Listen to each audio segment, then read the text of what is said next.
प्रारंभे विनंती करू गणपती विद्या दया सागरा अज्ञानत्व हरुणी बुद्धिमती दे आराध्य मोरेश्वरा चिंता क्लेश दुःख दैन्य दूर देशांतरा पाठवी हिरंबा गणनायका गजमुखा भक्ता बहुतोषवी अलंकापुरी पुण्यभूमी पवित्र ते दानतो ज्ञान राजा सुपात्र तया आठविता घडे महापुण्य राशी नमस्कार माझा श्री सद्गुरु ज्ञानेश्वराशी कुंडली कवरदा हरी विठ्ठल श्री ज्ञानदेव तुकाराम राजा रामचंद्र भगवान की जय सीता कांत स्मरण जय जय राम महारुद्र हनुमान की जय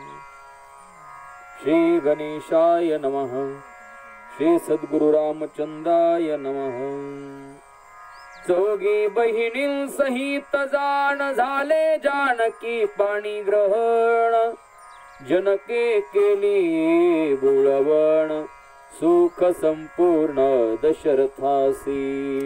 या ठिकाणी ग्रंथकर्ते नाथ महाराज सांगतायत की चौघी बहिणी सहित राम आणि रामाचे भाऊ चौघे जण त्या ठिकाणी लग्न झालं। जनकजींनी बोळवण केली आणि बोळवण केल्यानंतर अयोध्येकडे श्रीरामाचं त्या ठिकाणी वराड निघालेला आहे। चौघे पुत्र चौघी सुना कीर्ती न समाई त्रिभुवना एवढे आला दे जाना अयोध्या भुवना निघाला। राजा दशरथ 4 मुलं आणि 4 सुना संसारिक जीवनातला सर्वात मोठा आनंद महाराज ते म्हणजे मुलांचं लग्नाचा सोहळा। ते पण एकदाच 4 मुलांच्या लग्नाचा सोहळा आणि त्या सोहळ्यानिशी राजा दशरथ अयोध्येला निघालेले आहेत।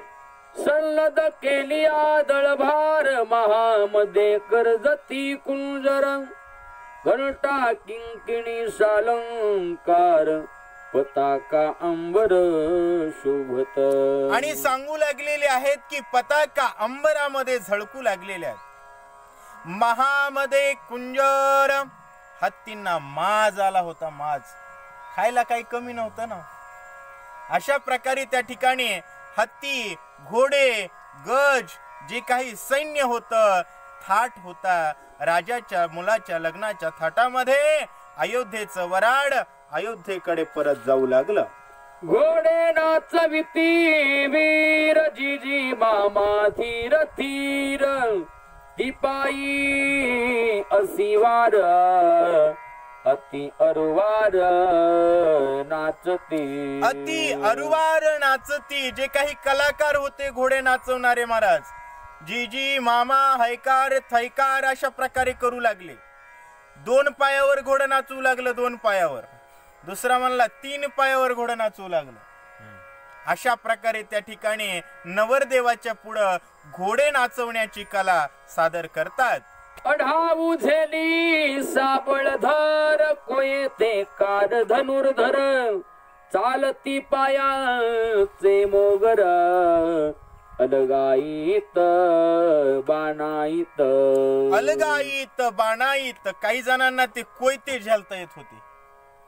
त्यांनी त्या ठिकाणी काय करायचं कोयत वर टाकायचं त्याने झेलायचं। मग कुणी तलवार टाकायची झेलायची, कुणी पट्टीश वेगवेगळ्या प्रकारच्या ज्या कला होत्या त्या दाखवू लागले। राजाचं नवरदेव नवरींचं मनोरंजन जनता करतीये। ओढणीये थैकार देत जेठी तळपत चमकत ऐसे सैन्य पुढे चालत भाट गरजत कैवारी। भाट गर्जना करू लागलेली आहे। हैकार थैकार देऊ लागले महाराज सैन्य। नाना प्रकारच्या कला जो ज्या कलेमध्ये प्रवीण आहे निपुण आहे तो त्या कला सादर करत आहेत। अशा आनंदाच्या भरामध्ये अयोध्येचं वराड अयोध्येकडे जात आहे. राजे मुकुटाचे वरिष्ठ पाठीसी चाले घनदाट अतिरती घडघडाट सुख उद्भत दशरथा. राजे मुकुटाचे वरिष्ठ जे काही राजे होते राजा सोबतचे ते राजे समोर चलू लागलेले आहेत. पाठीसी चाले घनदाट, अत्यंत घनदाट अशा प्रकारचं घडघडाट करत सैन्य राजाच्या पुढं राजाच्या माग चलू लागलं. राजा वसिष्ठ सकळ जण समान रथी समसमान चालती सुख संपन्न तो पुढे अपशकुन देखती. राजा सोबत वशिष्ठ जी आहेत, मोठमोठे ऋषी आहेत, प्रधान सेनानी सर्व थाट त्या ठिकाणी अयोध्येकडे जात असताना बराच लांब गेल्यानंतर अपशकुन सैन्याला होऊ लागले. सव्य जाता ती पैतास अपसव्य जाती वायस मयुरे गाळीती पिस सर्प मुंगुस भांडती. काय अपशकुन होऊ लागले. सव्य जाता ती पैतास, तास नावाचा प्राणी सव्य बाजूला जाऊ लागला महाराज. त्यानंतर अपसव्य जाती वायस, डाव्या बाजून कावळा जाऊ लागला. त्यानंतर मुंगूस आणि साप भांडण करू लागले आणि मोर पंख गाळू लागले. अशा प्रकारचे अपशकुन होत आहेत. बालुवा भुंकिती सन्मुख पक्षी करकरीती अग्निमुख युद्ध होईल अचूक थोर धुक धुक रायाशी. ते अपशकुनाचे चिन्ह बघून राजा दशरथ घाबरले महाराज, दचकले. कारण पक्षी किलबिल किलबिल किलबिल, परंतु त्या किलबिलीमध्ये कर्कशता होती. अशा प्रकारची कर्कश किलबिलता बघितली आणि राजा म्हणू लागलेले आहेत, कारण भालू भुंकू लागले. समोर येऊन भालू भुंकू लागले. राजा म्हणले नक्की काहीतरी युद्ध प्रसंग उडवणार आहे. श्रीराम शकुन अपशकुन दोन्ही देखे समसमान वा नाही भय कंपायमान नित्य सावधान निर्भयत्वे. नित्य सावधान निर्भयत्वे. श्रीराम त्या ठिकाणी सावधान होते. शकुनाला आणि अपशकुनाला सारखं पाहत, समदृष्टी आहे, चिंताच नाही महाराज. कसं असतं, जो नित्य सावधान आहे त्याच्यावर आलेलं संकट सुद्धा त्याचा पुरुषार्थच घडवतो. ही विशेषता आहे. राम नित्य सावधान होते. कसल्याही प्रकारची भीती, चिंता, क्लेश रामाच्या चित्तावर दिसत नाही. राजा सांगे वशिष्ठासी अपशकुन का होती आम्हाशी दिशा धुमधुमी चौपासी शशी सूर्यांशी प्रभामंद. त्या ठिकाणी राजा वशिष्ठजींना विचारू लागलेले आहेत, वशिष्ठजी आम्हाला अपशकुन का होतात, सर्व दिशेला धूर का दिसतोय, वेगवेगळे प्राणी अपसव्य बाजूला का जातात, याची कारण सांगा. दिवसा ग्रह गण गगनस्त एक पूर्वे एक पश्चिमे जात रविचंद्र परिघ करीत अति उत्पात दायक. अति उत्पात दायक. दिवसा काय काय अपशकुन घडू लागले महाराज. दिवसा ग्रहगण गगनस्थ, दिवसाच ग्रहण, त्या ठिकाणी ग्रह आकाशामध्ये दिसू लागले. एक पूर्वेस तर दुसरा पश्चिमेस ग्रह जातोय. अशा प्रकारची परिस्थिती आकाशामध्ये दिसतीये. रवी चंद्री परिघ करीत. अशा प्रकारे अति उत्पातदायक. आणि हे जे चिन्ह दिसतायत ना, ही सर्व अत्यंत उत्पात घडवणारी चिन्ह का दिसतात वशिष्ठजी, सांगा जरा. सन्मुख गगनाचे पोटी अंधकार लिया दिठी वसिष्ठा तू सर्वज्ञ सृष्टी ही यथार्थ गोष्टी सांगे मज. ही यथार्थ गोष्टी सांगे मज. ही यथार्थानं मला गोष्ट सांगा. कारण कसल्याही प्रकारचा काळोख आला तर सूर्य देण्याची ताकद, त्यातून प्रकाश काढण्याची ताकद आणि सामर्थ्य तुमच्यात आहे. मग हे असं का आपल्या बाबतीत घडतंय किंवा समोर काय घडणार आहे ते मला सांगा जरा. रायाजी जी चिन्हे दिसती तेने दुस्तर विघ्न प्राप्ती. पर्या महासवे चालती शांती. विघ्ने आम्हा प्रति विमुख. सांगितलं वशिष्ठजींनी, राजा तुम्ही जी चिंता व्यक्त करतायत ती चिंता बरोबर आहे. कारण जे जे काही चिन्ह दिसतात त्या सर्व चिन्हामधून विघ्नच उत्पन्न होणार आहेत अशी ती चिन्ह आहेत. पण आपल्या सोबत शांती आहे. आणि जर आपल्या सोबत शांती आहे तर भिण्याचं कारण नाही. सर्व विघ्न निर्विघ्न होतील अशा प्रकारे सांगतात. अपशकुन पूर्वे जात्यासी. शकुन पश्चिमेश्चासी. देवी भूती भगवत भाव जाशी. विघ्ने त्यासी निज विजयो. विघ्ने त्यासी निज विजयो. अपशकुन पूर्वे जात्यासी. पूर्वेला जाणाऱ्यांना अपशकुन, पश्चिमेला जाणाराला तोच अपशकुन हा शकुन असतो. कारण इकडे जाताना जी डावी दिशा आहे ती तिकडून येताना उजवी होत असते. तशा प्रकारे देवी भूती भगवत भाव, त्या पद्धतीमध्ये भूतामध्ये आम्ही भगवत भाव पाहतो. मांजर आडवी गेली तर काय, मांजरीत बी देवच आहे ना. ज्याला नुसती मांजर दिसती त्याला तो अपशकुन आहे. परंतु ज्याला त्यातला देव दिसतो त्याला ते अपशकुन नसून शकुन आहे. आणि आपल्या सोबत तर चालायलाच देव आहे. त्याच्यामुळे घाबरायचं काम नाही. एरवी विघ्नांचे सूचक. युद्ध होईल ठाक ठोक. विजयी होईल रघुकुळ टिळक.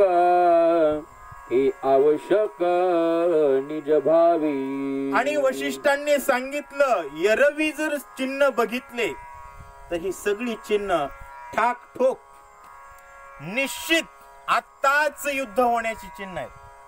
परंतु आपल्या सोबत राम आहे.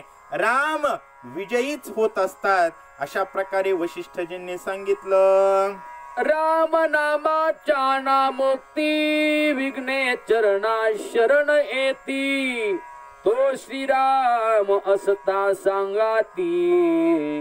विघ्नांची प्राप्ती निज विजयो. सांगितलं वशिष्ठजींनी, राम नामाच्या युक्ती. राम नाम घेणाराला विघ्न काही करत नाहीत. मग तो राम सोबत आहे. त्यामुळे विघ्न अजिबात काहीच करणार नाहीत.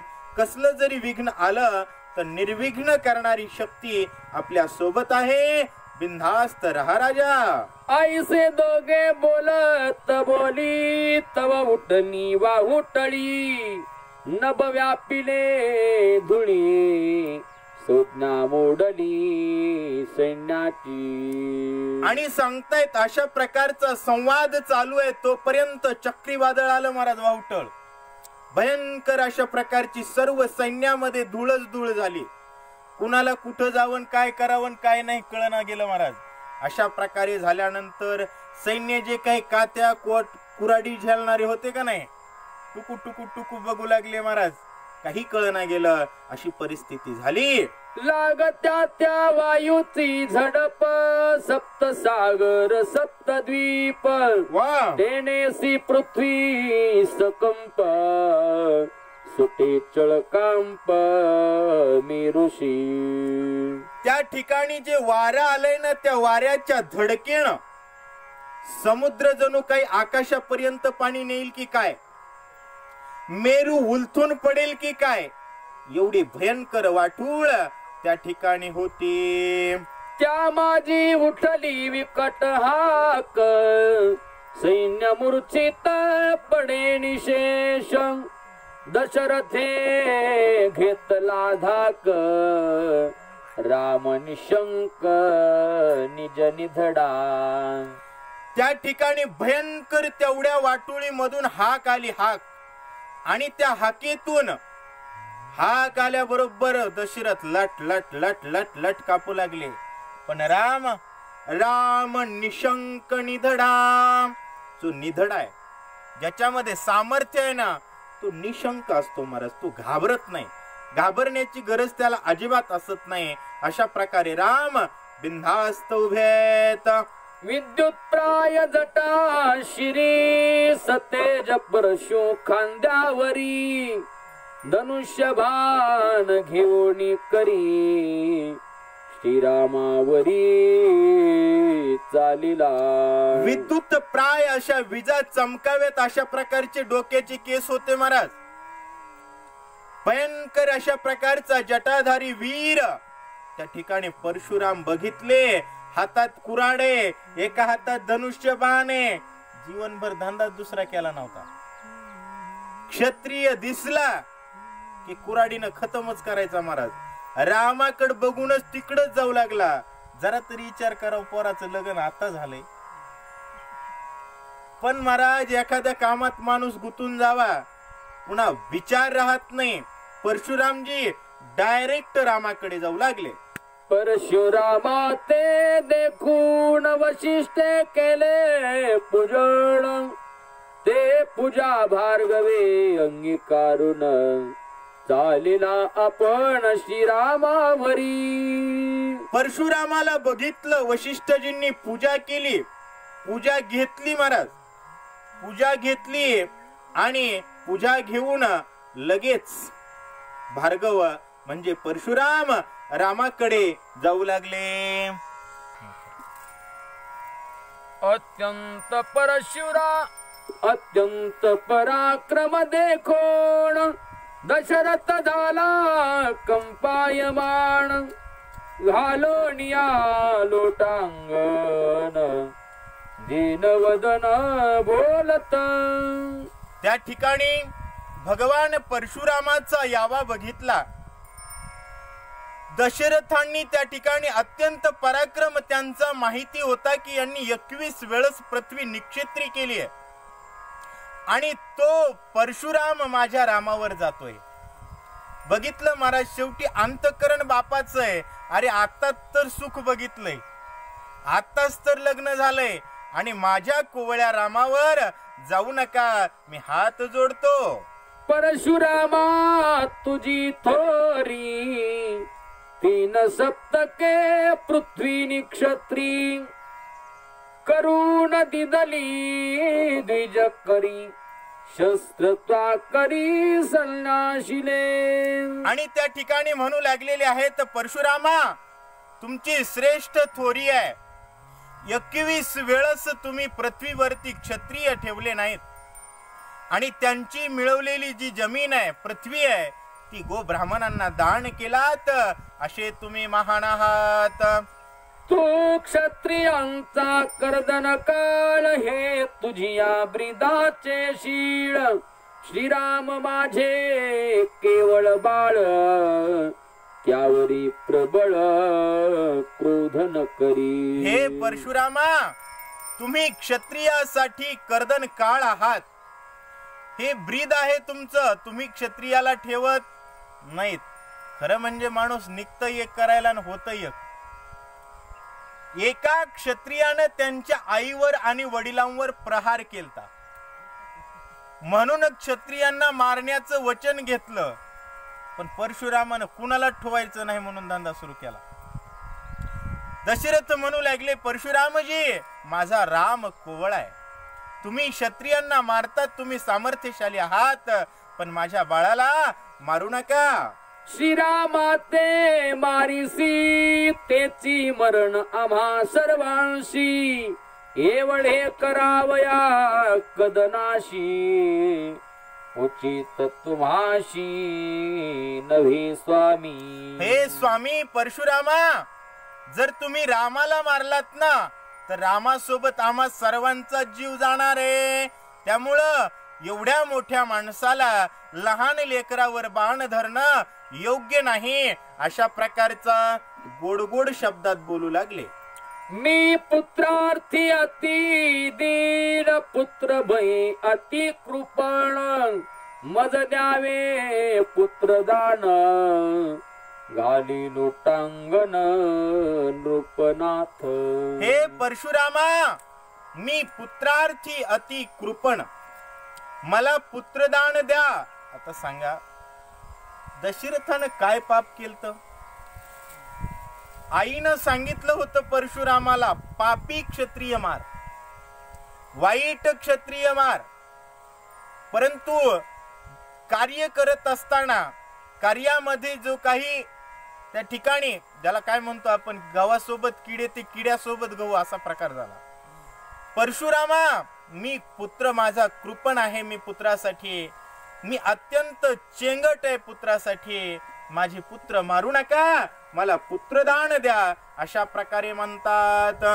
ऐसे दशरथ भाषित ते उपेक्षोनिया समस्त जेते होता रघुनाथ भार्गव तेथे स्वयं आला. वडिलांचं बोलणं उपेक्षणा केली महाराज. कर्म करत असताना काही गोष्टींची उपेक्षा करावीच लागते, कारण प्रत्येकच क्षत्रियाचा बाप विनविल ना. वाईट असला तरी वाईटाचा बाप बी हात जोडीत असते, माझं पोरग मारू नको म्हणून. त्यामुळे त्यांना आता ती सवय झाली होती उपेक्षणा करण्याची. दशरथाचं सर्व प्रेमाचं बोलणं उपेक्षित केलं आणि रामासोबत युद्ध करण्यासाठी परशुराम समोर गेले. रामा श्रीरामा झुंजारी श्रीराम रामा ते निवारी. वा, रामा श्रीरामा प्रीतीपुरी ऐक्य करी निजबोध. ऐक्य करी निजबोध या ठिकाणी नाथ महाराज सांगू लागलेले आहेत. रामाचं आणि श्रीरामाचं आणि परशुरामाचं युद्ध होणार आहे. रामा श्रीरामा झुंजारी, श्रीराम रामा ते निवारी. श्रीराम हे रामाचं निवारण करणार आहे. झुंज होणार आहे, परंतु पुढे काय होणार आहे महाराज? त्या ठिकाणी बोधान रामा श्रीरामा प्रीतीपुरी. त्यांच्या अंतःकरणात एकमेकांबद्दल प्रीती आहे, पण ती प्रीती कधी खरी होणार आहे? बोध झाल्यानंतर. कारण आता आपण दोघं एकच आहोत हा बोध आहे का? नाही. परशुरामाचं डोकं क्रोधानं खाल्लेलं आहे सध्या, कारण क्रोधी व्यक्तीला लक्षात येत नाही काहीच, आणि सर्वांना मारण्याबद्दलचा क्रोध सतत जवळ असल्यामुळं परशुराम युद्धासाठी उद्यत आहेत, प्रवृत्त आहेत. त्या दोघांचा निज संग्राम सुर नरवीरा अति दुर्गम युद्धी पावोनी निज वर्म उपरभ निज बोधी. त्या दोघांचा निज संग्राम सूर नराती दुर्गम. सूर नरांना त्यातलं मर्म कळणार नाही. या ठिकाणी सांगतायत युद्धी पावोनी निजवर्म. ज्यावेळेस ते दोघं युद्ध करणार आहेत त्यावेळेस त्यांना काय मिळणार आहे? निज वर्म कळणार आहे. निजाचं वर्म जे विसरलंय ते युद्धातून बोध होणार आहे. उपरभ निज बोधे. निज बोधाना एकच होणार आहेत असं सांगतात. देखोनिया रघुनंदन भार्गव सोडी दारुण बाण श्रीराम सांडिले तोडून क्रोधी परिपूर्ण जमदग्न. त्या ठिकाणी सांगतायत रामाला बघितलं की परशुरामानं दुर्धर अशा प्रकारची बाण सोडायला सुरुवात केली आणि ते बाण राम त्या ठिकाणी तोडू लागलेले आहेत.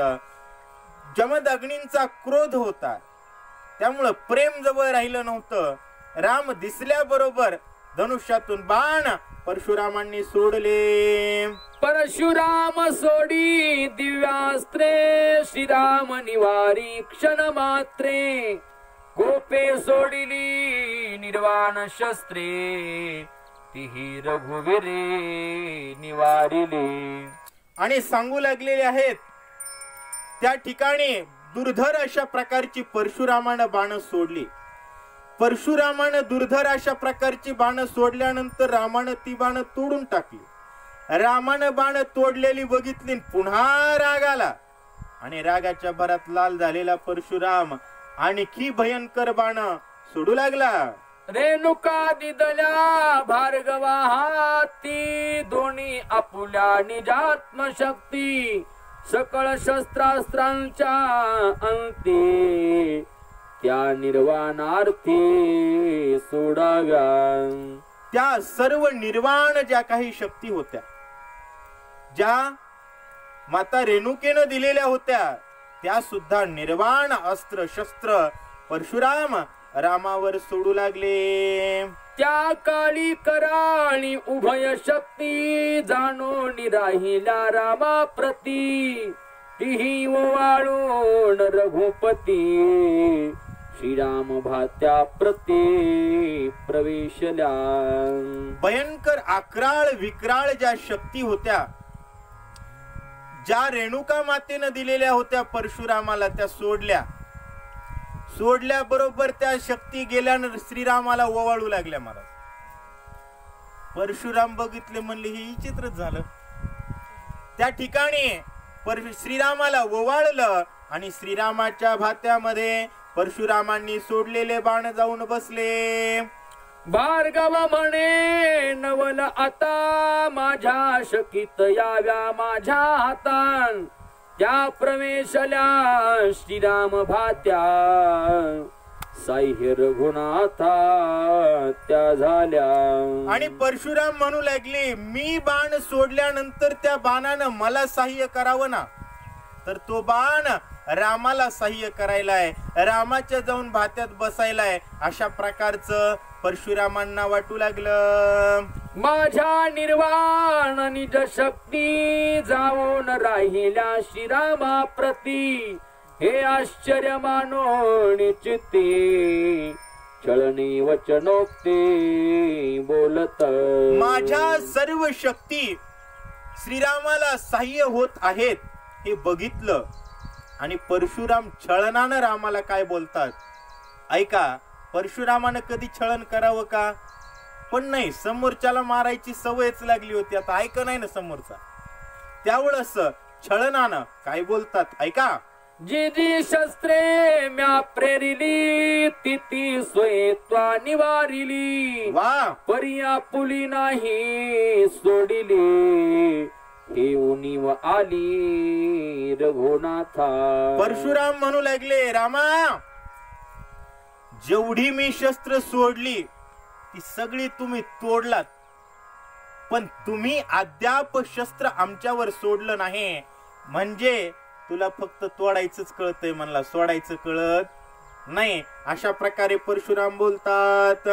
जानसी शस्त्रांचे निवारण, परीने नसी शस्त्रांचे प्रेरण, हेची तुझे उणेपण, शौर्य संपूर्ण तुझ नाही. शौर्य संपूर्ण तुझ नाही. एखाद्यानं युद्धामध्ये जर आपल्याला खाली बसिलं तर गप बसावं महाराज, पण काहीतरी नाव ठेवतेच.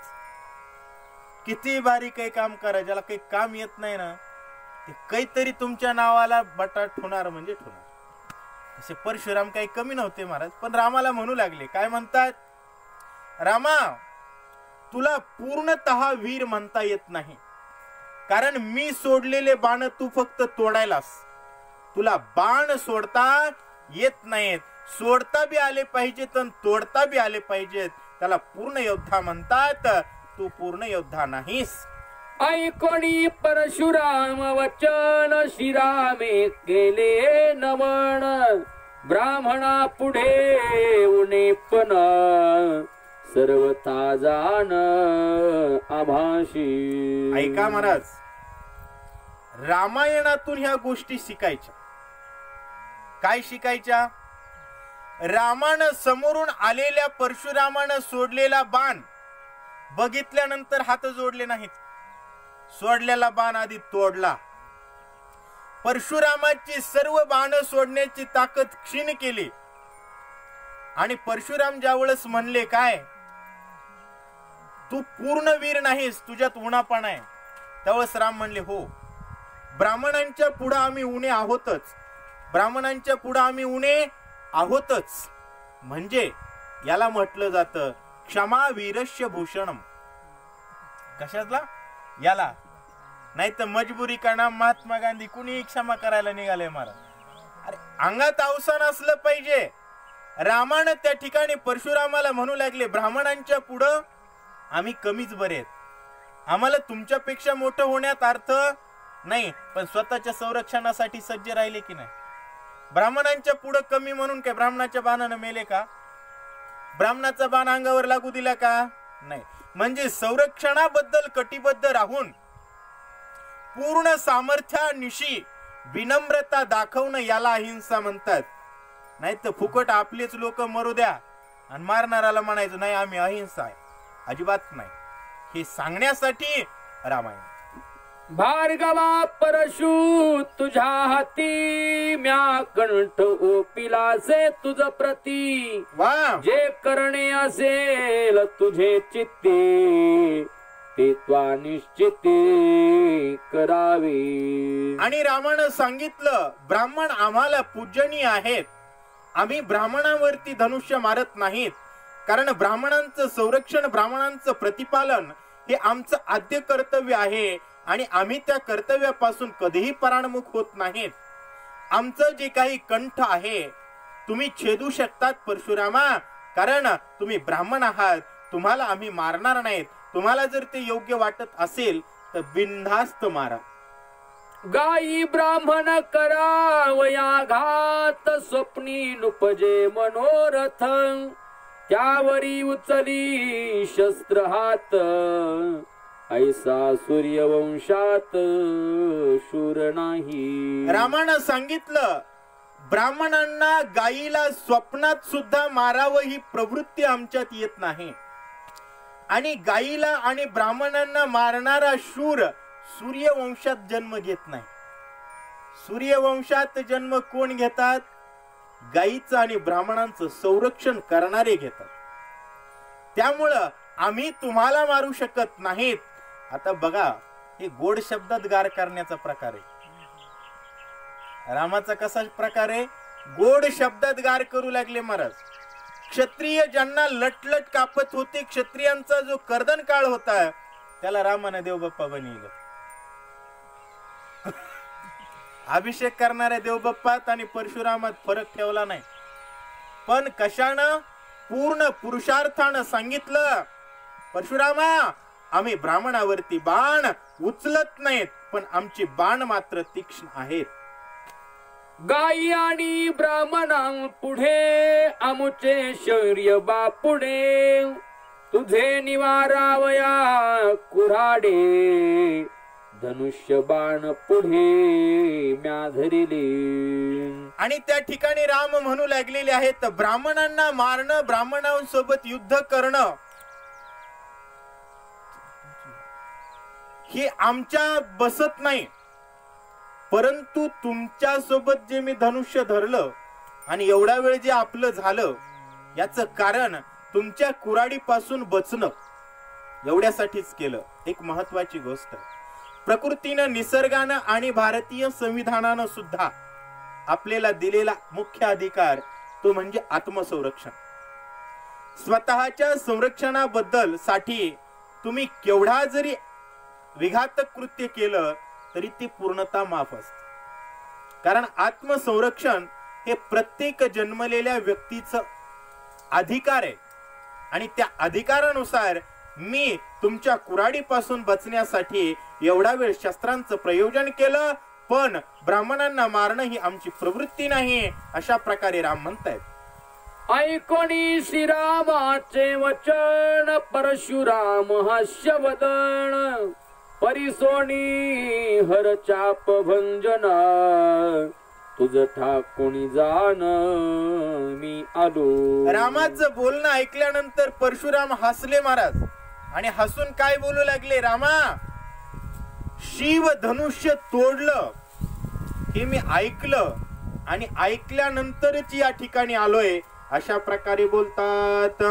असो युधाची अटाटी, सांडिली शस्त्र धरावयाची गोष्टी.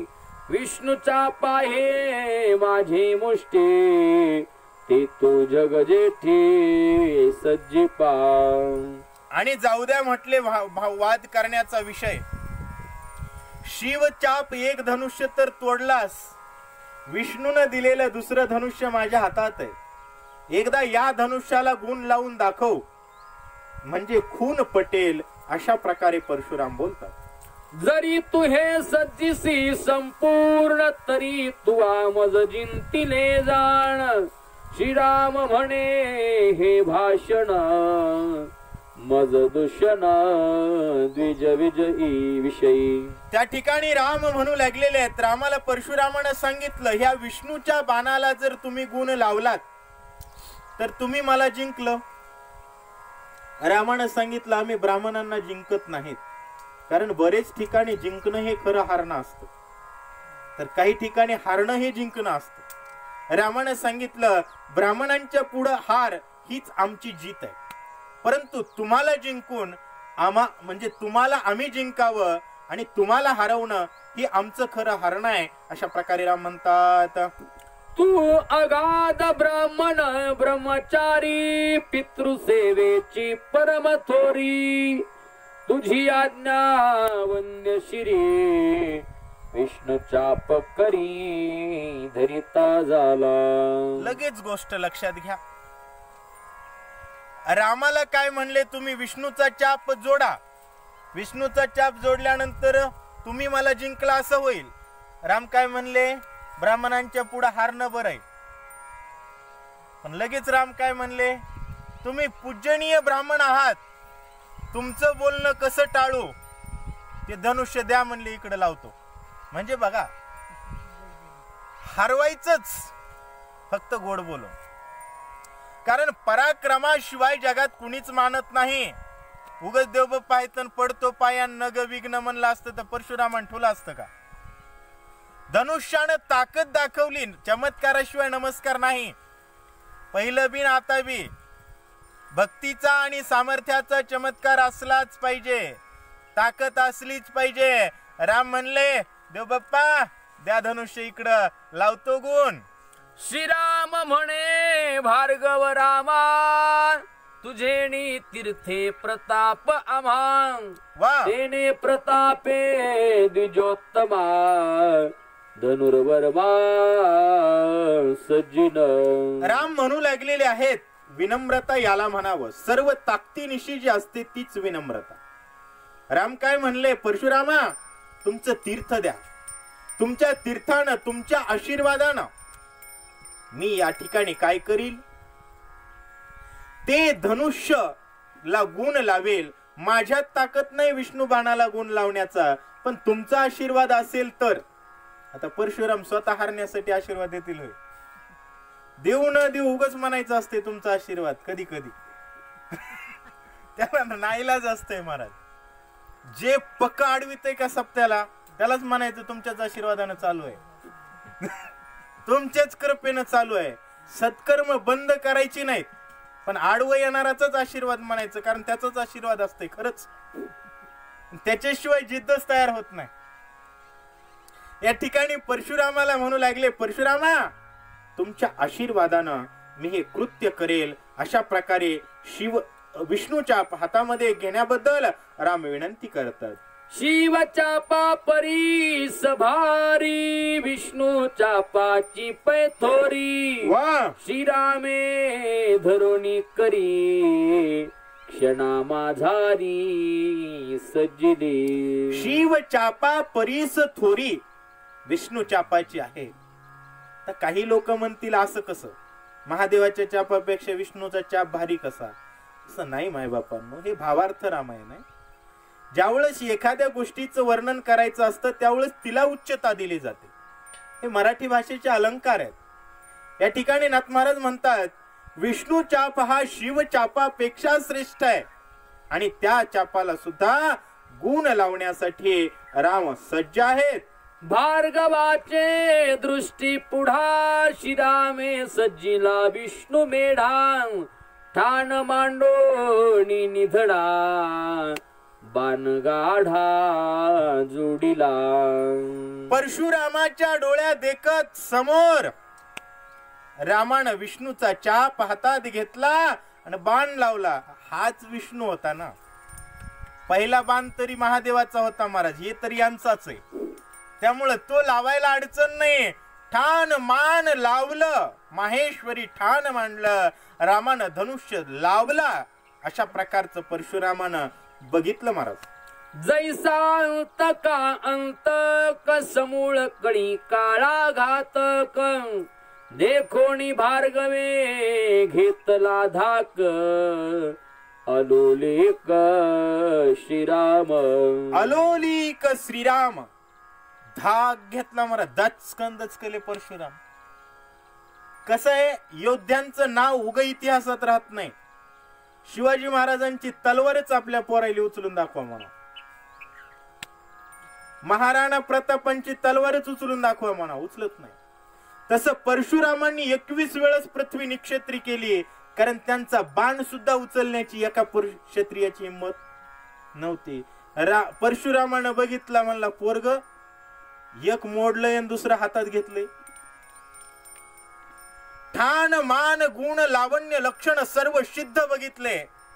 आणि त्यावेळेस भार्गवांनी सुद्धा धाक घेतला, कारण म्हणले इग्नाच्या घरात हात घालू लागलो. डायरेक्ट कुऱ्हाड घेऊनच रामावर गेलते ना. आता हे एक विनम्रता आहे म्हणून भांडण मिटलंय, नाही तर विघ्नाच्या घरी हात घातला होता ना. कारण सामर्थ्यशाली राम बघितल्यानंतर धाक घेतला. जीवनामध्ये सामर्थ्याचाच लोक धाक घेतात, विनम्रतेला कमजोर समजतात. त्यामुळं विनम्रता असावी, पण ती सामर्थ्यासह असावी. सामर्थ्य नसतानाची विनम्रता ही समाज आपल्याला कमजोरीच्या नजरेनं पाहत असतो. त्यामुळं सामर्थ्यासह विनम्रता ह्या रामाचा दागिना बघितला. परशुराम दचकले. श्रीरामाच्या प्रताप प्रौढी तेजे भार्गवा पडे झांपडी. धनुष्य ओढिता कानाडी चाप कडाडी वैष्णवी. रामानं हातामध्ये धनुष्य घेतला, दोरी माग ओढली, बाण लावला. धनुष्य कड कड कड कड कड आवाज आला. परशुराम म्हणले एक मोडलायस, दुसरा मोडू नका. ओवीत सांगितलं नाही, पण तोच भाव आहे. काय, एक धनुष्य मोडलाय आता. परशुरामे अतितांतडी लाग वेगे घालो निवडी. श्रीराम धरिला लवड सवडी चापण मोडी वैष्णवी. परशुरामानं उडी मारली. रामा रामा रामा थांब. कारण धनुष्य दोरी वडल्या बरोबर कडकड कडकड कड विष्णुबाण वाजू लागला महाराज. परशुराम म्हणले अरे एक मोडलाय बस झालं ना, महादेवाचा बाण मोडलाय बस झालं ना. हा विष्णूचा रामा मोडू नका बाण. काही जण असतातच महाराज, काही आवत मोडेच असतात बघा, आवतकरी. ते आवताला गेलं म्हणजे आवतच मोडीत आहे. तशा प्रकारे रामानं हातात धनुष्य घेतला की मोडायला सुरुवात केली होती. परशुराम म्हणले साधा धनुष्य नाही रामा, मोडू नका. शिवचाप मोडिले क्षणा माझारी तैसे वैष्णव चापा न करी. तुझ्या पराक्रमाची थोरी चराचरी अतुल्य. चराचरी अतुल्य. परशुराम म्हणू लागले महादेवाचं चाप तुम्ही मोडलात, तशा प्रकारे विष्णू चाप मोडू नका. अशा प्रकारे विनंती करतात. तुझे बळ अति अद्भुत कलिकाळ तुझे नित्यांकित. तू अवतार श्री रघुनाथ मज निश्चित मानले. तुझ्या कलिकाळ अंकित आहेत. सर्व ब्रह्मांडावर तुझी सत्ता आहे. तुझा पराक्रम विशेष आहे आणि तू साक्षात अवतारी पुरुष आहेस, हे माझ्या लक्षात आलेलं आहे. अशा प्रकारे परशुराम रामाला बोलू लागले. मी तुझा करू आलो छळ तुझे पाहता स्वभावशील वा माझी निमाली खळबळ तू केवळ परमात्मा तू केवळ परमात्मा. तुझी कीर्ती ऐकली आणि तुझा छळ करण्यासाठी आलो होतो. कधी कधी चांगले माणसं सुद्धा चांगल्याचा चांगल्यापणात किती दम आहे चेक करावं लागतं महाराज, त्याच्यासाठी छळ करतात. तशा पद्धतीमध्ये मी तुझा छळ करण्यासाठी आलो. मला क्षमा करा रामा, तुम्ही वंदनीय आहात. ऐसे बोलोनिया आपण प्रेमे दिदले अलिंगण दोघा जाहले समाधान मुळीची खून पावनी. अशा प्रकारचं बोलणं झाल्यानंतर दोघांनाही समाधान झालेलं आहे. का समाधान झालं? मुळीची खून पावनी. अशा प्रकारे सांगतात. श्रीरामे रामा समाधान श्रीरामे राम सुख संपन्न श्रीरामे रामा आनंद पूर्ण चैतन्य घन श्रीरामे राम. निज खून मिळाल्यानंतर श्रीरामे रामा समाधान. रामाला रामामुळे समाधान मिळालं, श्रीरामाला रामामुळे आनंद मिळाला, श्रीरामाला रामामुळे समाधान झालं. चैतन्याची खून पावले, आपण एकच आहोत हे लक्षात आलं असं सांगतात. श्रीरामे रामा अति आल्हाद श्रीरामे रामा परमानंद श्रीरामे रामा निजात्मबोध झाला अभेद रामे रामा. झाला अभेद रामे रामा. श्रीरामाला परशुरामाकडे बघितल्यानंतर आल्हाद झाला, आत्मबोध झाला, एकच आहोत हे लक्षात आलं आणि ब्रह्मानंदामध्ये दोघं मिसळले. मी एक राम दाशरथी हे नाथवे श्रीराम प्रती मी एक भार्गव भृगोपती नाथवे चेते परशुरामा. मी एक दशरथाचा मुलगा राम आहे हे रामाच्या लक्षात येणं गेलं आणि मी एक भार्गव कुळातला परशुराम आहे हे परशुरामाच्या लक्षात येणं गेलं असं सांगतात. ऐसे पडिले आलिंगन निघोट कोंदले चैतन्य घन खुंटला मोल तुटले मौन झाले परिपूर्ण पूर्णत्वे. झाले परिपूर्ण पूर्णत्वे. खुंटले बोल पडिले मौन, मौन पडले. एकच झाले, एकत्वाचं सुख मिळालं अशा प्रकारे सांगता येतं. निघोट कोंदले चैतन्य घन. निघोट आता घोटायला नाही उरलं काय, एकच झाले अशा प्रकारचं चैतन्य दोघांच्या एकीकरणामध्ये कोंदलय. अवतार कृत कार्यार्थ साधावया श्रीराम सावचित भार्गवाते शिरघुनाथ उद्बोधित निजबोधी. अवतार कार्य आपलं करण्याबद्दल राम सावधान आहेत आणि त्या सावधानतेतून परशुरामाला काय उद्बोधन करतात ऐका. जो जव होय सावधान सावध करिता रघुनंदन देखो विस्मय संपूर्ण शिरोरत्न श्रीराम. श्रीराम शिरोरत्न आहे महाराज. स्वतः सावध राहून इतरांना सावध करणं ही रामाची विशेषता आहे. राम परशुरामाला सावध करतायत हे बघून प्रत्येकाला आश्चर्य वाटतं. कर्म ब्रह्म स्थिती समसमान श्रीराम अवतार शिरोरत्न भार्गवे जानो संपूर्ण सुख संपूर्ण श्रीरामे. श्रीरामाला बघितल्यानंतर भार्गवाला सुख झालं. का सुख झालं? कर्म ब्रह्म स्थिती समसमान. कर्म ब्रह्म स्थितीनं दोघं समसमान आहे. बघा, कर्म हे अनआश्रित असेल तर ते ब्रह्म अर्पण असतं. आणि कर्म हे योगी करत असतात, सतत करत असतात. योग हा कर्मसु कुशलम म्हटलं जातं. कर्म करण्यामध्ये योगी कुशल असतात, त्यामुळे योगीच खूप जास्त कर्म करतात.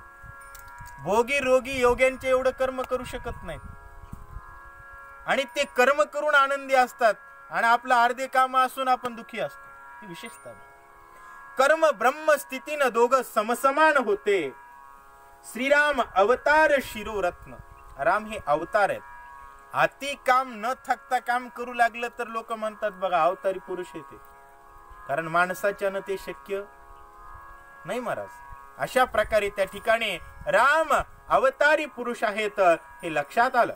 श्रीराम म्हणे अमोघ बाण धनुषी करविला आरोपण, तो मागे काढिता नाही जाण, कोठे प्रेरणा करू स्वामी. आणि परशुरामाला हात जोडून त्या ठिकाणी राम म्हणू लागले, परशुरामजी तुम्ही सहज जोडायला लावलाय, पण धनुष्याला मी बाण जोडलाय. आणि जोडलेला बाण माग घेणं हे आमच्या डिक्शनरीत बसत नाही. त्याच्यामुळं कुठं सोडू ते पण सांगा. ऐसे पुसता रघुनाथ परशुराम अति विस्मित, बाणाचे लक्ष सावचित्त, विचारिता अनुलक्षी. विचारिता अनुलक्षी. परशुराम त्या ठिकाणी विस्मित झाले. कारण बाण लावलेला माग घेत नाही म्हणजे कधी ऐकलंच नव्हतं ना असं. लोकायला भिवून कायदे मागे घेणारा एक वेगळी गोष्ट आहे. कायदा काढला म्हणजे माग नाहीच. रामानं बाण लावला म्हणजे माग नाहीच. परशुराम आश्चर्यचकित होऊ लागले. हे नेमकं काय? कारण धनुष्याला बाण लावलं माग घेणं सामान्य गोष्ट आहे. आपण बी बंदूक अशी ताणतेत बघा. काही जण गोळी सोडतेत का? नाही. शीख लोक म्हणतात बर का, तलवार बाहेर काढलं की रक्त पाजतेतच. तसं रामानं धनुष्याला बाण लावला म्हणजे सोडणारच. परशुराम विचार करू लागले, याचा बाण एवढा भारी आहे, हे एवढा भारी आहे, मग कुठं बी सोड म्हणता येतंय का? आता कुठं सोड म्हणावा याची चिंता परशुरामाला पडली. श्रीरामाचा निज शर अतिशयसी अति दुर्धर, तेने निवटी माझे गत्यंतर, ऐशी परशुधर सांगत. परशुरामानं विचार केला, बाणानं दुसरे काही उद्ध्वस्त करण्यापेक्षा आपला फायदा करून घेऊ. ब्राह्मण हा स्थिर असला पाहिजे. आता मी ब्राह्मण आहे, इतर कर्माचं ओझ ते सोडण्यासाठी माझी गती काय करा, स्थिर करा. मी जे चंचलपणानं इकडं जाय तिकडं जाय जातो ना, ती माझी गती क्षीण करा या बाणाचा वापर करून असं सांगतात. श्रीरामाचा निज बाण जेथे पडे तेथे करी कंदन, येणे निवटावा माझा अभिमान, गमनागमन मग कैची. परशुराम म्हणू लागलेले आहेत, तर रामा तुमचा बाण ज्या ठिकाणी पडेल त्या ठिकाणी कंदन करतो. मग जर कंदन करतो तर चांगल्याच कंदन नाही केलं पाहिजे महाराज. एखाद बंदुकीतून गोळी सोडायचे तर कुणाला तर मारणारच आहे. चांगल्या महाराजाचं नाव सांगत असते का? नसते सांगायचं. त्यामुळं अहंकार हा परमार्थातला सर्वात मोठा शत्रू आहे. त्या अहंकारानं मला सुद्धा त्या ठिकाणी दमवलंय, मला सुद्धा भागवलंय, मला सुद्धा त्रास दिलाय. त्या माझ्या अहंकाराचा घात रामा तुमच्या बाणानं करा. मग अहंकार गेला की चंचलत्व संपत महाराज. आणि ते चंचलत्व संपलं की स्थिरत्व चित्ताचे ते सारजान योगाचे. अशा प्रकारे माझं चित्त स्थिर करण्याबद्दल तुमच्या बाणाला प्रवृत्त करा रामा. मी तपस्वी अतिश्रेष्ठ तपे जिंकिले लोक वरिष्ठ वा ते लोकांतराची वाट करी सपाट येणी बाणी करी सपाट येणे बाणे. मी तप करून अनेक लोक जिंकलेत आणि त्या लोकांमध्ये जाऊन उगत दादागिरी हाणीत होत असतास. ज्या गोष्टी आपण जिंकल्यात त्या ठिकाणी गेल्यानंतर जो सन्मान मिळतो, कधी कधी तो सन्मान अहंकृतीला जन्म देतो. आणि अहंकार अग्नी कुठलाही असो, पोळणं हा त्याचा गुणधर्म. तसा अहंकार कशाचाही असो मला, कधी कधी परमार्थ करण्याचा अहंकार येतो, कधी कधी श्रीमंत असण्याचा अहंकार येतो. अहंकार कशाचा बी येऊ द्या, त्याचं वाटूळ करणं हे काम आहे. त्यामुळे परशुराम म्हणले, मी जेवढी लोक जिंकलेत त्या लोकांच्या ठिकाणी सुद्धा मला जाता येऊ नये असं करा. मी वीर धीर महाशूर रणांगणी अति दुर्धर वा शत्रु दलनी एकांगवीर काही अहंकार निर्दाळी. रामा, मी एक वीर आहे, मी एक धीर आहे, मी एक शूर आहे. शत्रू दळणी एकांगवीर. एकांगवीर कुणाला म्हणावं? हरणांचा कळप असतो, सिंहाचा कळप कधी बघितलाय का? एकटाच जात असतो तो. तशा प्रकारे परशुराम कुठेही जात असताना काही 22 लोक घेऊन जात नव्हते. एक कुऱ्हाड आणि एक धनुष्यबाण. पुढच्याच सैन्य किती असून काही असो, सगळा बुगा करण्याची ताकद माझ्यात आहे. हा मला अभिमान झालाय रामा. तुम्ही एकांगवीर आहे हा अभिमान सुद्धा माझा संपवा रामा. माझा निवटल्या अहंकार कैचे लोक लोकांतर सहज खुंटले गत्यंतर ही करी साचार श्रीरामा. श्रीरामा, हे साचार करा. जे काही माझं गत्यंतर आहे, माझ्या अहंकाराच्या आधारानं माझं गत्यंतर आहे, अहंकारामुळे मी इकडं तिकडं फिरतोय, तो अहंकार संपवा रामा. झुंजार बाह्य शत्रू संहारी श्रीराम निवटी अंतर वैरी अहम ममता जीवे मारी धनुर्धारी श्रीराम. धनुर्धारी श्रीराम. जे झुंजार असतात ना, सामान्य झुंजार बर का, ते बाह्य शत्रूंना मारू शकतात. कारण बाह्य शत्रूंना मारण्यासाठी काय लागतं? बॉम्ब लागतात, बाण लागतात. बॉम्बवाले बाणवाले आता बेजार आहेत बघा. या कोरोनामध्ये अमेरिकाचे बॉम्बवाले जे होते का नाही, पुरे हात जोडालेत. अंतर शत्रूवरती त्या ठिकाणी प्रहार करण्याबाबतीत हुशार पाहिजे. बाह्य शत्रूला दगडानं बी मारता येतंय ना. परशुराम म्हणले, आम्हाला बाह्य शत्रूला मारायचं कळतंय रामा, अंतर शत्रू महाराज तुमच्या बाणानं आणि तुमच्या नामानच. अहंकाराचा पाश भगवंताचं नाव घेतलं की दूर होतो. त्यामुळं तुमच्या बाण सोडा आणि माझ्या अहंकार जो काही माझ्या अंतकरणात आहे आणि ब्राह्मणाविषयी ममता आणि क्षत्रियाविषयी राग, या दोन गोष्टी ज्या काही आहेत ना रामा, त्या छेदन करा. श्रीरामाचे अनुसंधान वीराशुरान कळे जाण शिवचा पधरी आपण त्यासी संपूर्ण दक्षिणा. श्रीरामाचे अनुसंधान वीराशुरान कळे जाण शिवच्या पधरी आपण त्यासी संपूर्ण लक्षिणा. श्रीरामाचे अनुसंधान कुणालाच कळत नाही. स्वतः महादेवाचा चाप हातात धरणाऱ्या परशुरामाला सुद्धा कळालं नाही रामाचं अनुसंधान. राम अनुसंधान म्हणजे काय? नेम. राम शब्दाचा आणि राम आकृतीचा नेम काय?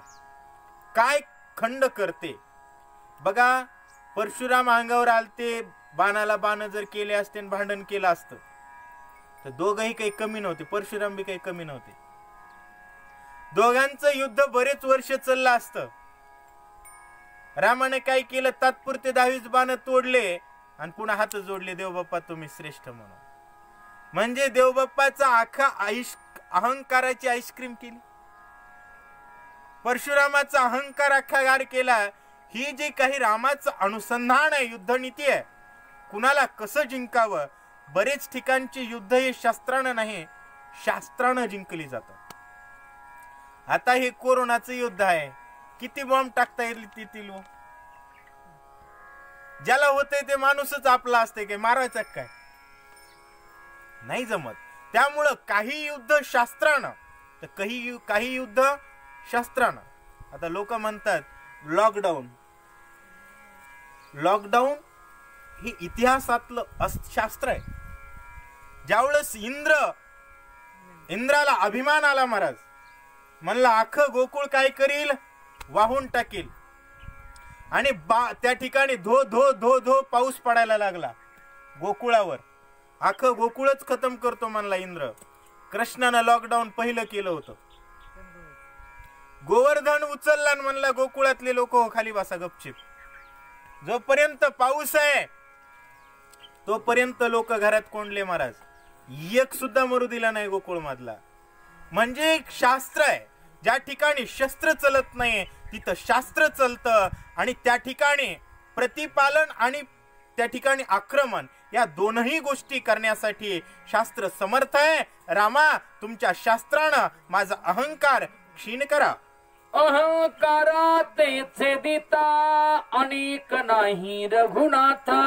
वा एने बाने तो आता अहम ममता छेदावी. अहंकार क्षीण करणारा आणि अहंकाराला मारणारा दुसरा तुमच्याशिवाय कोणी नाहीये.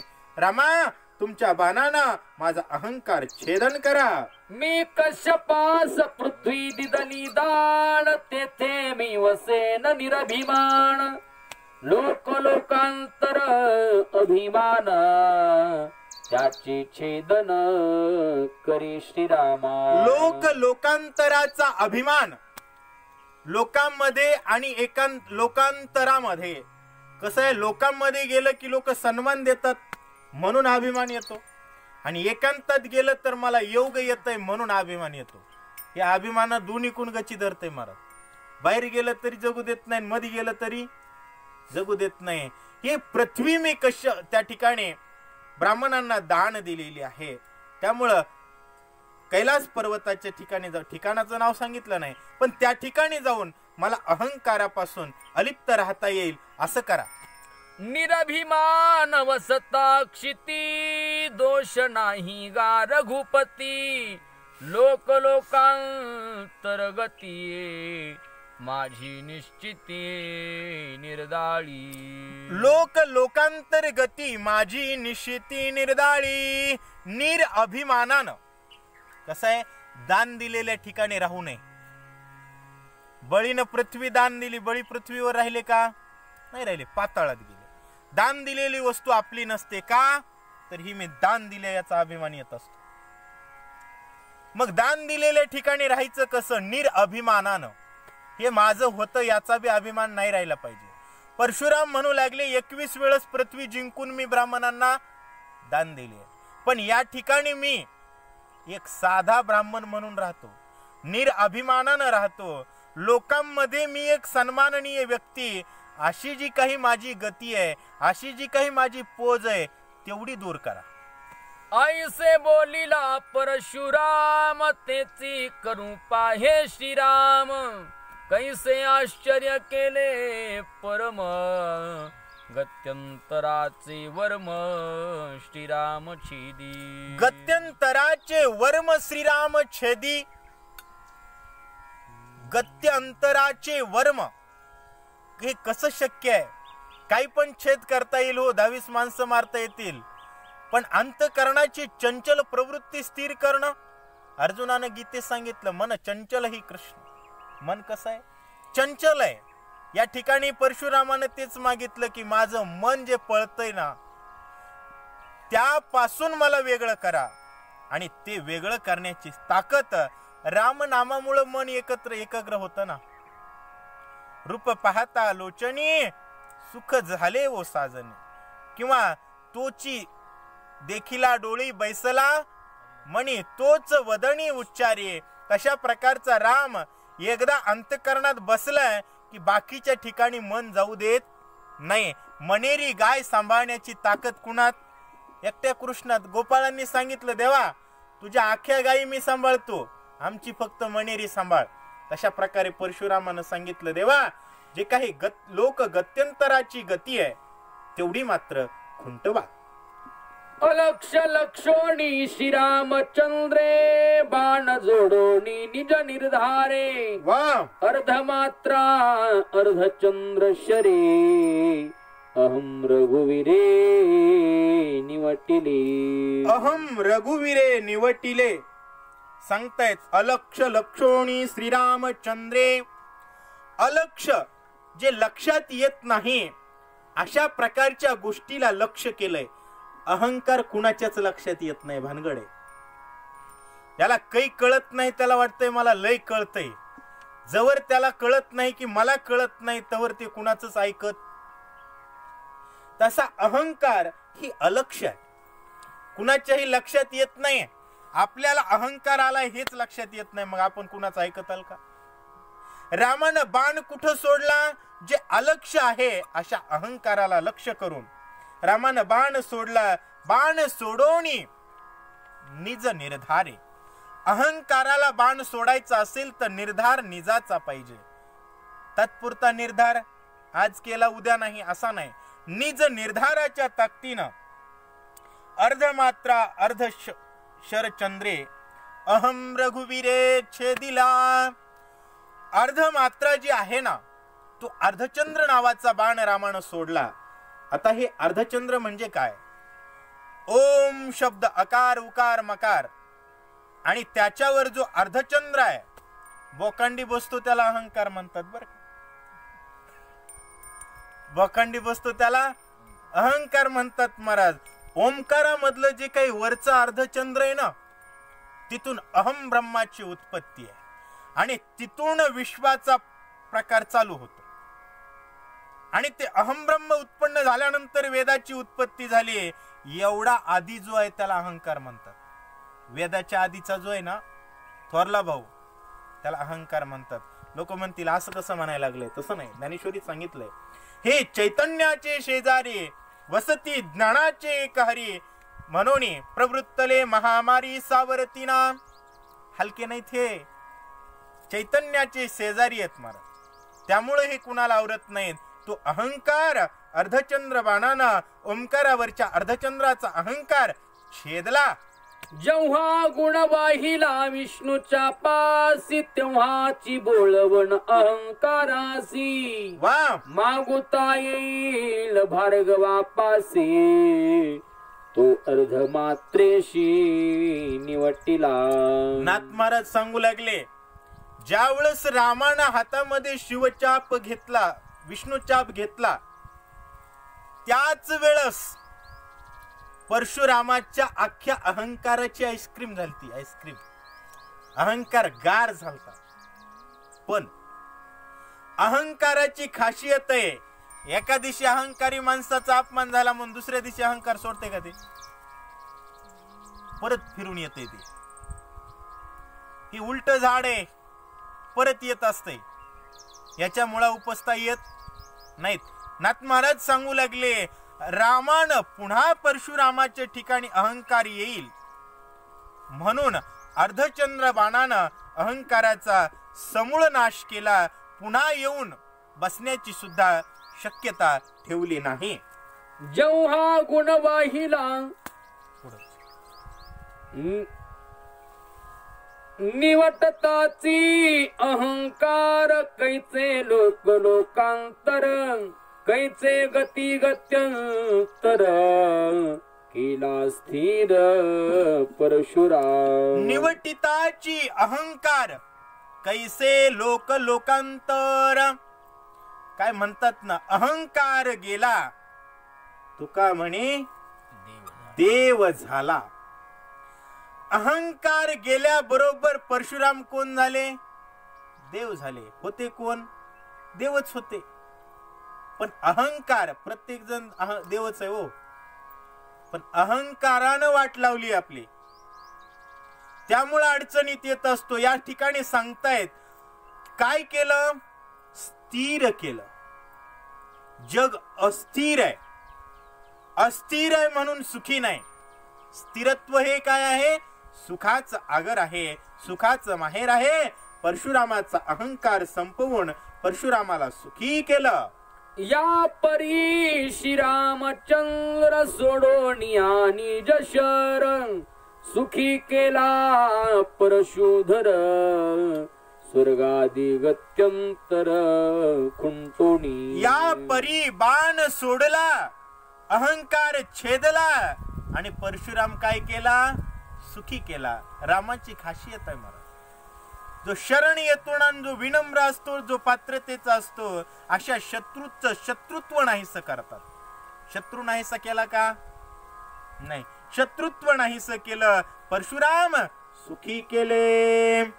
कथांतरी निरूपण भार्गवाचे स्वर्ग गमन, श्रीरामे फुलटिले आपण, विंधोनी बाण क्षण मात्री. बाण सोडला रामानं आणि परशुराम जे स्वर्गाला जाणार होते ना, ते बंद करून टाकले. लय सन्मानाच्या ठिकाणी जाणं बरं नसते, कारण तिथं गेल्यानंतर काय होत असतंय महाराज? लय सन्मान झाला की लगेच अहंकार येते. आता आपण नाव काहीच, पण जर कोण लयच महाराज महाराज म्हणून जर 4-5 वेळेस खाऊ पिऊ जीव घातलं, आपल्याला वाटते की आपण खरंच महाराज आहो का काय राव. आधी बिनबुली तपुतीला जात होता, पुन्हा वाटतं नाही आपलं वजन आहे, पुन्हा बोलिले तरी जात नाही माणूस. म्हणजे सन्मानाच्या ठिकाणी ज्याचा जन्म होतो त्याला अहंकार म्हणतात. त्यामुळे रामानं परशुरामाचं जाणंच बंद केलं. गती काय केली? खुंटवली, स्थिर केली, सुखी केलं. श्रीरामे स्वर्ग वाटेसी, काय पुढ घातला बाणेशी, वा, का भिंती घातली चौपासी, स्वर्ग गती खुंटली. कूड घातला बाणानं. कुडातून बी परशुराम ताकदवान होते, जातील पुढी स्वर्गाला. भिंत घातली आणि स्वर्ग गती खुंटवली. हे स्वर्ग गती म्हणजे काय? ऐकणारे म्हणतील स्वर्गाला जायचं का बंद केलं? खरंय की स्वर्गाने काय पाप केलंय का? पुण्यगती खुंटवली. पुण्यगती, परमार्थ, सलोभ परमार्थ ज्याला पुण्य म्हणतात, आणि विकृतीचं जीवन याला पाप म्हणतात. निष्कर्म जीवन याला शुद्ध पुण्य म्हणतात. निष्कर्म, कर्मफलाची अपेक्षा नसून केवळ परमात्म्याचं सर्व ब्रह्मांड आहे या अभिलाषेनं जीवन जगणं, या ज्ञानपूर्ण जीवन जगण्याच्या स्थितीवर परशुराम नेले. नाही तर आईचं वचन पाळायचंय म्हणूनच कर्म केलं ना आजपर्यंत. निष्कर्म पद्धतीच्या कर्माच्या स्थितीवरती परशुरामाला नेलं, गती खुंटवली. 2-3 गत्या आहेत जीवाला. स्वर्ग काय म्हणतो आपण बोलताना? स्वर्गाला गेला नाही तर नरकाला गेला माणूस.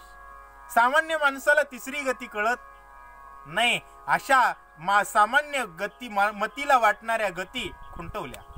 ऐसिया पाहता सूक्ष्म गती, ते तिची नकडे अंतर्वृत्ती, बाह्य लौकिक पंडित युक्ती, रामे स्वर्ग गती खुंटविली. रामे स्वर्ग गती खुंटविली. पण कोणती स्वर्ग गती खुंटवली महाराज? बाह्य लौकिक पंडित युक्ती. बाह्य लौकिकातल्या पंडितांच्या युक्तीनं स्वर्गाची गती खुंटवली.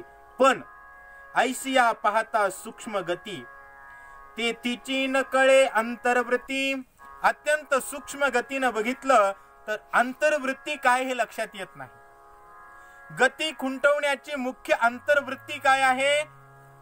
जे काही चंचलत्व आहे, पुण्य पापाचा संबंध राहणार कर्म आहे, ते कर्माची गती खुंटवली. निष्कर्म स्वरूपानं ब्रह्मपदावर परशुरामाला नेलं. बाणे खुलटे स्वर्ग गती, हे लौकिक कथा वदंती. वा अहं निवटून रघुपती, लोकांतर्गती खुंटविली. सांगितलं नाथ महाराजांनी, बाणानं स्वर्गगती खुंटवली. ही लौकिकातल्या गप्पा आहेत, उगा लोकायली कळत नाही म्हणून सांगण्यात आलं. परंतु मुख्य काय केलं महाराज? त्याचा अहंकार निवटून रघुपती.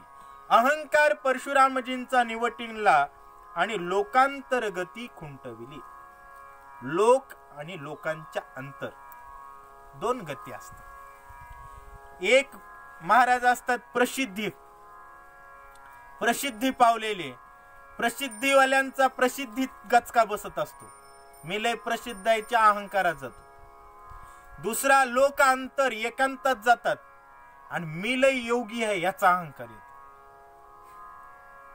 ह्या दोन्हीची गती खुंटवली महाराज. आता गजानन महाराज एकांतात का लोकांतात? एकांतात बघाव तो लोकांच्या घरी बी जात होते, खायला वाढील ते खायचं, छान राहायचं. पण लोकांतात म्हणावं तर लोकांताचा विचार कधीच केला नाही, अंगावर कपडे सुद्धा जीवनभर घातले नाही. लोकांताचीही गती नाही आणि एकांताचीही गती नाही, फक्त मोक्ष पदावर सदोदित स्थिर. अशा पद्धतीचं जीवन जगण्याची कला परशुरामांना अवगत करून दिली, अहंकार छेदून. जासी अनुलक्षी रामचंद्र, त्याचा गळे अहंकार. वा सहजे खुलटे गत्यंतर, या परी रघुवीर स्वर्गगती खुंटी. या परी रघुवीरानं स्वर्गगती परशुरामाची खुंटवली. कोणत्या परी? या परी. कोणत्या परी? रामाची नजर पडल्याबरोबर त्या भक्ताचा अहंकार गळून पडतो. अहंकार नाही गळाला हो, काही बी करू द्या. कसं असतंय, ज्यानं झोपताना शत्रू पांघरुणात घेऊन झोपलंय तर सुरक्षित झोप कशी लागल? कवाई झोपेतून उठून दगड घालीत असते डुसकीत. तशा प्रकारचा अहंकार आहे महाराज. अहंकारा ऐसा वैरी, बैसला असता जिव्हारी. जो ज्ञानाची करी थोरी, तो संसारी महामूर्ख. संसारात अहंकाराला सोबत घेऊन जर कुणी म्हणत असेल मी लय ज्ञानी आहे, मी लय हे आहे, तर नाही महाराज. तशा प्रकारचा अहंकार रूपी शत्रू रामानं नजर फिरवली की त्याचा काय होतो? दूर होतो. आणि अहंकार गेल्यानंतर चित्त स्थिरानं भक्ती करतात संत, सदोदित सुखी राहतात. त्या संत पदाला परशुरामाला पोहोचवलं. श्रीरामे ऐशिया रीती, परशुरामाची स्वर्गगती खुंटविली यथार्थ निश्चिती. हे ग्रंथार्थी निज गुह्य. हे ग्रंथार्थी निज गुह्य. नाथ महाराज सांगू लागले, हे ग्रंथाच्या अर्थातलं निज गुह्य आहे की जे बाण सोडून अहंकार. शक्य आहे का होय? बाण सोडला तर माणूस मरतो, अहंकार मरतो. हे ग्रंथातलं गुह्य आणि राम नामाच्या बाणातलं ते गुह्यच आहे. रामाच्या नामाचा छंद लागावा महाराज, अहंकार खरंच निघून जातो. साधू संतांना अहंकारच नाही म्हणून ते संत देवापेक्षा श्रेष्ठ का म्हणतो? आता परशुराम कोण आहेत? साक्षात विष्णूचा अवतार आहे ना, त्यांच्यात अहंकारच आहे ना. मग कारण आता छेदाव काय लागलाय? अहंकार छेदाव लागलाय. म्हणजे होता की नाही? हो. संतांजवळ असतो का? अजिबात नसतो. म्हणजे देवाला संत बनवावं लागलं. एवढे संत मोठे असतात. त्या संतत्वातलं आणि देवातलं जे निज गुह्य आहे ते या ग्रंथातलं आहे. जे रामानं परशुरामाचा अहंकार क्षीण केला, हे गुह्य नाथ महाराज सांगतात. श्रीरामे जिंकतिला परशुधर गगनी सुरवरांचा गजर वा भूतळी गर्जती ऋषीश्वर विजयी रघुवीर निजात्मवीरी. विजयी रघुवीर पण कसा निजात्मवीर्य. हे वीर्य कोणतं आहे? हे शौर्य कोणतं आहे? आत्मज्ञानातलं वीर्य. सूरवर देवलोक आनंदित झालेले आहेत आणि मृत्यू लोकामध्ये ऋषीवर्य आनंदित झालेले आहेत. आत्मज्ञानाच्या ताकदीनं आत्मशौर्यानं रामानं परशुराम जिंकले. शिवाच्या पाणी विष्णूच्या पदोही चापांचा दुर्धर दर्प राघवे केला निर्वीर्य रूप श्रीराम प्रताप निज विजयी. श्रीराम प्रताप निज विजयी. निज विजयी राम आहेत. कारण परशुरामाला शिवचापाचा आणि विष्णू चापाचा अभिमान होता. एक मोडलं आणि दुसरं कडकड वाजू लागलं. या दोन्हींचाही अहंकार क्षीण केला. श्रीराम परशुरामांचे क्रीडित ब्रह्मादी देव विमानांत कौतुक पाहू आले समस्त दोघे अद्भुत महावीर. दोघे अद्भुत महावीर आहेत हे पाहण्यासाठी ब्रह्मादी देव महाराज 21 वेळेस पृथ्वीवर निक्षेत्री करणारा सोबत रामाचं युद्ध आहे ही बातमी फिरल्यानंतर किती लोक बघायला आले असतील. स्वर्गातून विमाने घेऊन आलेले राम विजयी झाले. पुष्पवृष्टी केली आणि निघाले. ते देव गर्जती अंबरी श्रीराम निज विजयी निर्धारी वर्षती सुमनांच्या संभारी ऋषी जय जयकारी गर्जती. ते वरून आलेले देव पुष्पवृष्टी करतात. ऋषी सुद्धा पुष्पवृष्टी करू लागले. परशुराम म्हणजे शिरघुणाता त्वामज जिंतिले तत्वता हे मज लाज नाही सर्वथा अधिक श्लाघ्यता मज तुझीनी. परशुराम म्हणू लागले याला खरा विजय म्हणावं महाराज. परशुराम काय म्हणू लागले? रामा तुम्ही मला जिंकलात याची मला लाज नाही, याचा मला कमीपणा नाही. उलट रामानं मला जिंकलं, माझा अहंकार क्षीण केला याचा मला अभिमान आहे. ही मला मोठेपणा आहे. कसं आहे, शत्रू बी मोठा असावा हो, बरोबर आपलं वजन वाढत असते. कसं एखादा डॉन आहे त्याच्यासोबत आपलं डायरेक्ट भांडण आहे. लोक म्हणतात नंबर 2चा डॉन हे एक आहे हो की नाही. त्यामुळं चांगल्याशी संबंध कसा बी येऊ, संताशी संबंध आला काहीतरी देवदेवाची गुण. आता रामेश्वर शास्त्री तुकाराम महाराजांचा संबंध, यांच्या रामेश्वर शास्त्री काही खरंच कमी आहेत का आपल्या दृष्टीनं? तुकाराम महाराजांच्या दृष्टीनं कमी आहेत, पण आपल्या नजरेत ते कमी आहेत का? नाही. म्हणजे संतांशी संबंध कुठंतरी जोडीचाच जोडीदार असतो. त्यामुळं मला रामा तुम्ही हरवलात हे सुद्धा भूषण आहे. जेवी गुळ गोडी द्विधा नाम परी स्वरूपी नाही द्विविध धर्म तेवी मी तू आत्मा राम लज्जा परम कोणाची. कुणाची लाज धरावी रामा? तुम्ही आणि मी एकच आहोत. नावात फरक आहे. गुळाची गोडी काय आणि साखरेची गोडी काय? गोडी गोडीच ना, गोडच लागते ना. तसं मी राम, मी परशुरामन, तुम्ही श्रीराम एवढंच म्हणले, बाकी काही नाही. देह लाजे ना अवयवा रूप लाजे ना देह भावा हेवी मज तुझ राघवा असे ना हेवा लाजेचा. लाजेचा हेवा आपल्यामध्ये नाही का? देह लाजे ना अवयवा, आपला देह आपल्याच अवयवाला लाजल का? नाही लाजत. तशा प्रकारे रामा तुम्ही आपण आहोत. ऐसे बोलो तत्वता मग म्हणी गार गुणाथा धर्म रक्षण तुझे वाथा लोकपालन त्वाक्यजी. ऐसे असं बोलल्यानंतर परशुरामानं म्हणलेले आहेत धर्म रक्षण तुझे माथा. धर्मावर क्षत्रियानं आघात केला होता त्यावेळेस ब्राह्मण धर्म सोडून कुऱ्हाड मी हातात घेतली आणि धर्माचं काय केलं? संरक्षण केलं. आता धर्म क्षत्रियाजवळ आहे. आता धर्म कुणाजवळ आहे? कारण क्षत्रियामध्ये तुझ्यासारखा व्यक्ती जन्माला आलाय. आता इथून पुढे धर्माचं रक्षण करण्याची जिम्मेदारी तुझ्यावर आहे. हे बघा, लोक म्हणतात ब्राह्मणानं ब्राह्मणाचं काम करावं आणि क्षत्रियानं क्षत्रियाचं करावं. अजिबात नाही. धर्माला ज्यावेळेस ज्याची गरज आहे त्यावेळेस त्यानं ते करावं. क्षत्रियांवरच जर त्या ठिकाणी धर्माचं संरक्षण सोडलं असतं, क्षत्रियांनीच गाई मारायला सुरू केलं त्यानं. मग ब्राह्मणांनी हातात शस्त्र घेतलं. मग आता क्षत्रिय स्वतःची कर्म योग्य करायला लागलेत. मग परशुरामानं जिम्मेदारी धर्मरक्षणाची रामावर दिली. त्यामुळे जीवन जगत असताना प्रत्येक व्यक्तीला जे काम करता येतं, जे करणं शक्य आहे, त्या प्रत्येक कामातून धर्माचं म्हणजे सत्याचं संरक्षण आणि अधर्मावर प्रहार केलाच पाहिजे.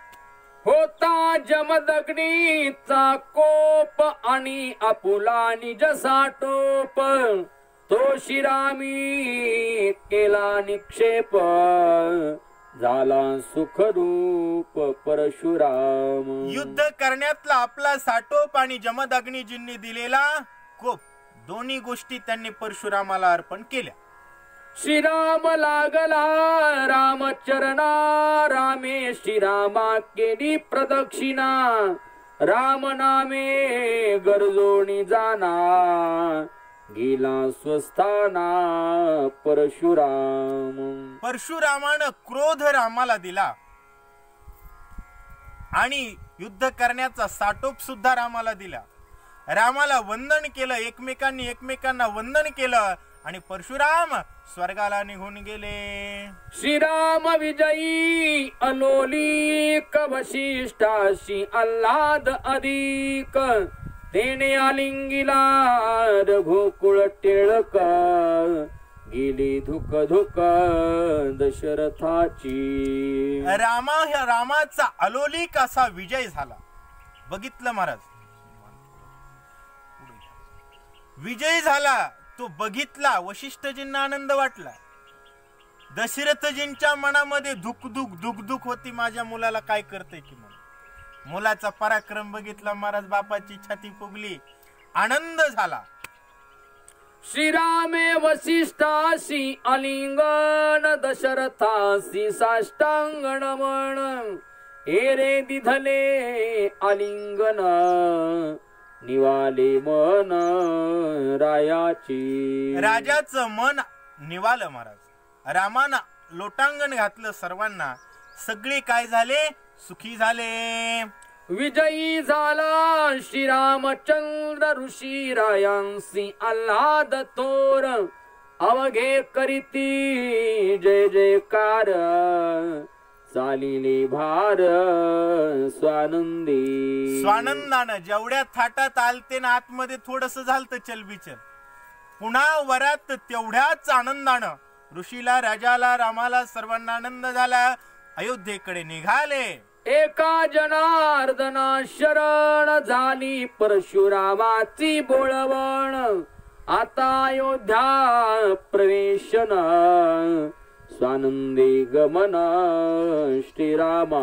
एका जनार्दन स्वामीला शरण जाऊन ग्रंथ करते नाथ महाराज सांगतायत की परशुरामाची बोळवण केली.